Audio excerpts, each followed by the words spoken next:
ಮಂಗಳೂರು ಬೆಂಗಳೂರು ರಾಷ್ಟ್ರೀಯ ಹೆದ್ದಾರಿಯ ಬ್ರಹ್ಮರಕೂಟ್ಲು ಟೋಲ್ಗೇಟ್ ನಿಯಮ ಬಾಹಿರ ಮತ್ತು ಕಾನೂನು ಬಾಹಿರ. ಇದು ಸುಲಿಗೆಯ ಕೇಂದ್ರ. ಇದನ್ನ ತೆರವು ಮಾಡಬೇಕೆನ್ನುವುದು ನಮ್ಮ ಬೇಡಿಕೆ. ಟೋಲ್ಗೇಟ್ ತೆರವಾಗುವ ತನಕ ವಿರಮಿಸುವುದಿಲ್ಲ ಎಂದು ಮಾಜಿ ಸಚಿವ ಬಿ ರಮಾನಾಥ್ ರೈ ಅವರು ಹೇಳಿದ್ದಾರೆ. ಬ್ರಹ್ಮರಕೂಟ್ಲು ಟೋಲ್ಗೇಟ್ ಮುಚ್ಚಲು ಆಗ್ರಹಿಸಿ ಸಮಾನ ಮನಸ್ಕ ಸಂಘಟನೆಗಳ ಸಹಭಾಗಿತ್ವದಲ್ಲಿ ಇಂದು ನಡೆದ ಸಾಮೂಹಿಕ ಧರಣಿಯ ನೇತೃತ್ವವನ್ನು ವಹಿಸಿ ಅವರು ಮಾತನಾಡಿದರು. ಟೋಲ್ಗೇಟ್ ತೆರವು ಮಾಡಲು ಇನ್ನು ಅನೇಕ ಬಾರಿ ಬೇರೆ ಬೇರೆ ರೀತಿಯಲ್ಲಿ ಹೋರಾಟ ಮಾಡಬೇಕಾದ ಅನಿವಾರ್ಯತೆ ಬರಬಹುದು. ಅದು ತಿಂಗಳಾಗಲಿ ವರ್ಷಗಳೇ ಆಗಲಿ ಎಲ್ಲ ರೀತಿಯ ಹೋರಾಟಕ್ಕೆ ನಾವು ಸಿದ್ಧರಾಗುತ್ತೇವೆ. ಅಂತಹ ಸಂದರ್ಭದಲ್ಲಿ ಎಲ್ಲರೂ ನಮ್ಮ ಜೊತೆಗೆ ಸಹಕರಿಸಬೇಕು ಎಂದು ಮನವಿಯನ್ನ ಮಾಡಿದ್ರು.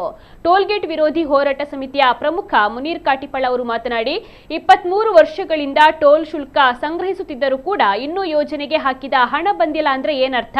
ಹಣ ಎಲ್ಲಿ ಹೋಯಿತು? ಯಾರು ತಿಂದಿದ್ದಾರೆ ಎಂದು ಪ್ರಶ್ನೆಯನ್ನ ಮಾಡಿದ್ರು.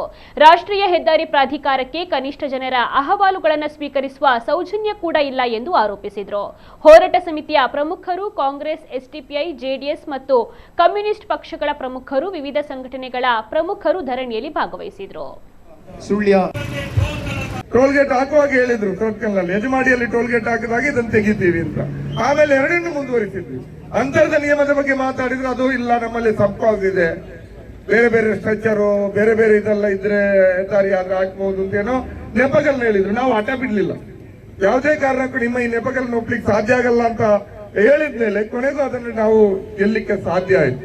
ಅದರಿಂದಾಗಿ ನಾಲ್ಕು ಟೋಲ್ಗೇಟ್ ಇದ್ದದ್ದು ಈಗ 3 ಟೋಲ್ಗೇಟ್ಗಳಿದೆ ಜಿಲ್ಲೆಯಲ್ಲಿ. 3 ಬ್ರಹ್ಮರಕೂಟ್ಲು ಟೋಲ್ಗೇಟ್ ಅನ್ನು ಉಳಿಸ್ತೀವಿ, ಕೋಲಾಲ್ನಲ್ಲೂ ಪಣಕಜೆಯಲ್ಲಿ ಕೂಡ ಸುಲಿಗೆ ಮಾಡ್ತೀವಿ ಅಂತ ಅವರ ನಿರ್ಧಾರ.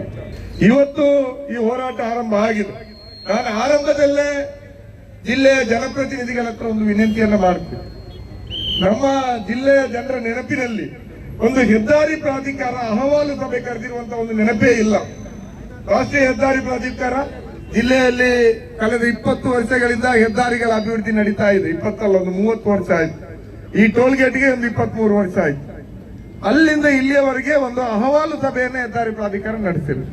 ಹೆದ್ದಾರಿ ಹೆಂಗೆ ಅಗಲೀಕರಣ ಆಗ್ತದೆ, ಎಲ್ಲಿ ಬೈಪಾಸ್ಗಳು ಬರಬೇಕು, ಎಲ್ಲಿ ಅಂಡರ್ ಪಾಸ್ಗಳು ಬರಬೇಕು, ಎಲ್ಲಿ ಫ್ಲೈಓವರ್ಗಳು ಬರಬೇಕು, ಎಲ್ಲಿ ಟೋಲ್ಗೇಟ್ಗಳನ್ನು ಹಾಕಬೇಕು, ಅಂತರಗಳು ಎಷ್ಟಿರ್ಬೇಕು, ನಿಯಮಗಳು ಏನು ಹೇಳ್ತವೆ, ಇದನ್ನೆಲ್ಲ ಜನರಿಗೆ ವಿವರಿಸಿ ಅವರ ಅಭಿಪ್ರಾಯಗಳನ್ನು ತೆಗೊಳ್ಳುವಂತ ಒಂದು ಸಭೆ ಕೂಡ ನಡೆದಿಲ್ಲ. ನಿಯಮ ಬಾಹಿರವಾದಂತ ಟೋಲ್ಗೇಟ್,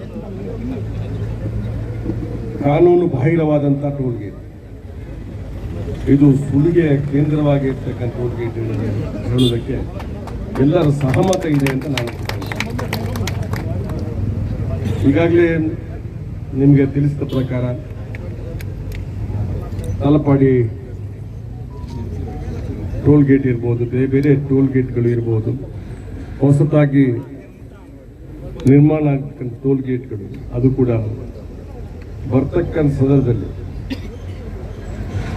ನಮಗೆ ಬ್ರಹ್ಮರಕೂಟ್ಲು ಟೋಲ್ಗೇಟನ್ನು ಕಡಾಖಂಡಿತವಾಗಿ ತೆರವು ಮಾಡಬೇಕಾದ್ದು ಅದು ನ್ಯಾಯಯುತವಾದ ನಮ್ಮ ಬೇಡಿಕೆ, ನಮ್ಮ ಹೋರಾಟ. ಅದು ಖಂಡಿತವಾಗಿ ಪೂರ್ಣ ಪ್ರಮಾಣದಲ್ಲಿ ಅದು ನ್ಯಾಯಯುತವಾದ ಹೋರಾಟ ಅಂತ ನಾನು ಈ ಸಂದರ್ಭ ಹೇಳಿದ್ದೇನೆ.